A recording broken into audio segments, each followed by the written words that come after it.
जत तालुक्या म्हैसाळ योजनेपासून वंचित असणाऱ्या सर्व शेतकऱ्यांना घेऊन आज आम्ही कलेक्टर साहेबांना निवेदन देण्यात आलो आहे। त्या निवेदनात असं म्हटलेलं आहे की रक्त घ्या पण पाणी द्या। ही वेळ आमच्यावरती का निर्माण झाली तर 2022 मध्ये 5 डिसेंबर 2022ला जेव्हा त्यावेळेसचे म्हणजे आता सध्याच मंत्री आहेत सामंत साहेब स्वतः त्या ठिकाणी आले आणि येऊन त्या ठिकाणी मुचंडी असेल किंवा गुड्डापूर असेल, तिकोंडी असेल, उमदी असेल, संक असेल, गुड्डापूर असेल अशा अनेक भागामध्ये दौरा केला आणि त्यावेळी एवढी मोठी घोषणा केली की म्हैसाळ योजनेचं पाणी जे सोप्या पद्धतीने जाऊ शकते ते 8 दिवसात लवकर मीटिंग लावून पाणी जाणार ह्या पद्धतीची घोषणा केली। दुसरी घोषणा की जत तालुक्यामध्ये MIDC जाहीर केली। मुचंडी या ठिकाणी 200 एकर जमीन गायरान आहे ती घेऊन त्या ठिकाणी केलं आणि 2023 असेल किंवा 2024 असेलची पाठ अप्रतिम असेल आणि तुम्ही कल्पना देखील करणार नाही। उदय साहेबांचं नाव तुम्ही सातत्यपूर्वक घेणार, प्रत्येक महिन्याला येणार असं अभिवचन दिलं तरी देखील आज अशी आमची कंडिशन आहे की जिवंत उठून मारण्याचा प्रकार हा सरकारचा दिसतोय। ज्यावेळेस 8 तलावाचं पाणी एकत्र करून सांगलीमधून मुंबईला गेलो, माननीय मुख्यमंत्री साहेबांच्या भेटीसाठी अन्न पाणी सगळं त्याग केलं आणि रात्री 1:30 वाजता तब्बल 1.5 तास चर्चा केली। त्या चर्चेमध्ये जत तालुक्यामध्ये ज्या भागामध्ये महाराज सायपन पद्धतीने पाणी जाऊ शकते, सोपं पाणी जाऊ शकते त्या ठिकाणी सोडण्याचे आदेश मी स्वतः देतो आणि तुम्ही हे आंदोलन करू नका। त्यावेळेस 2000 कोटी त्या रात्री त्यांनी डिक्लेरेशन केलं, ते स्पष्टीकरण आपल्या सर्व चॅनलच्या माध्यमातून सांगलीमध्ये पत्रकार परिषद घेऊन डिक्लेरेशन केलं आणि 2000 कोटीमध्ये 800 कोटी मंजूर झाली।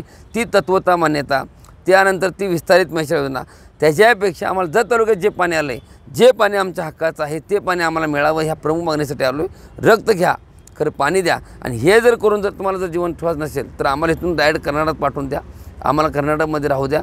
अशा पद्धतीची भूमिका देखील आज आमच्यामध्ये निर्माण झालेली आहे। एकंदरीत तालुक्यामध्ये बघितलं असता तालुक्यातली प्रतिवर्ष 40 टँकर आता सध्या चालू आहेत।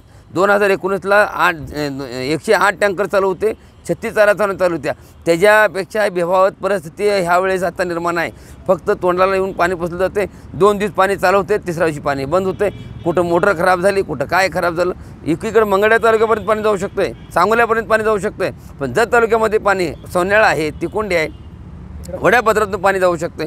आम्ही मागणी सोपी काय केली ती की जे पाणी म्हैसाळ कान्होलीचं पाणी आलेलं आहे ते पाणी साध्या पद्धतीने कसं वसपेठ तलावातून गुड्डापूर तलावातून संक तलाव वड्यापात्रातून पाणी सोडलं तर तिथून पाणी उमदीपर्यंत बालगाव, हाळी, सुसला, कलोनगी ह्या भागापर्यंत जाऊ शकते। वसपेठ तलावामधून पाणी जर सोडलं तर सोन्याळ उमदीपर्यंत पाणी जाऊ शकते, उटकीपर्यंत पाणी जाऊ शकते।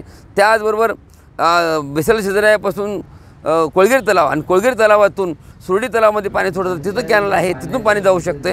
सरकारचा खर्च वाचण्यासाठी 20 कोटी रुपये फक्त जर सरकारने तरतूद केली तर 100% जत तालुक्यातला 50% भाग हा वलित खाली येऊ शकतो। ही प्रमुख मागणी आम्ही सातत्यपूर्वक करतोय, तरी देखील आम्हाला सरकार येड्यात काढते, हे प्रत्येक वेळी उत्तर देते आणि आता रक्त घ्या आणि पाणी द्या ही परिस्थिती आज ह्या लोकांनी निर्माण केली आहे। याचं कारणीभूत हे सगळं ह्या लोकांवर विश्वासच राहिला नाही। एवढी खोटं बोलणारी माणसं मला बघितलं आयुष्यात कुठं बघितली नाहीत। जत तालुक्याची 64 गाव जी कर्नाटक भागातून कर्नाटक बाउंड्रीवर आहेत। आज अख्खी जितकी बी राजकीय माणसं आलेत फक्त आश्वासन देतात, शेतकऱ्यांना आश्वासन देतात आणि तिथं आज सध्याला परिस्थिती अशी आहे की तिनाला प्यायला पाणी नाही, जनावराला चारा नाही, काही नाही काय। आणि जे येतात मी पाणीदार आमदार आहे, मी खासदार आहे आणि सगळे आश्वासन देऊन आणि सगळे जातात आणि कर्नाटकचे मोठमोठ्या मंत्र्यांना भेटून त्यांचं जे सत्कार घेऊन त्यांच्याकडून पाणी देतो असे आश्वासन दाखवून गाजर दाखवून जनतेला फसवणूकचं काम करतात। हे कुठंतरी थांबायला पाहिजे, नाहीतर ही 64 गाव कर्नाटकात जातील।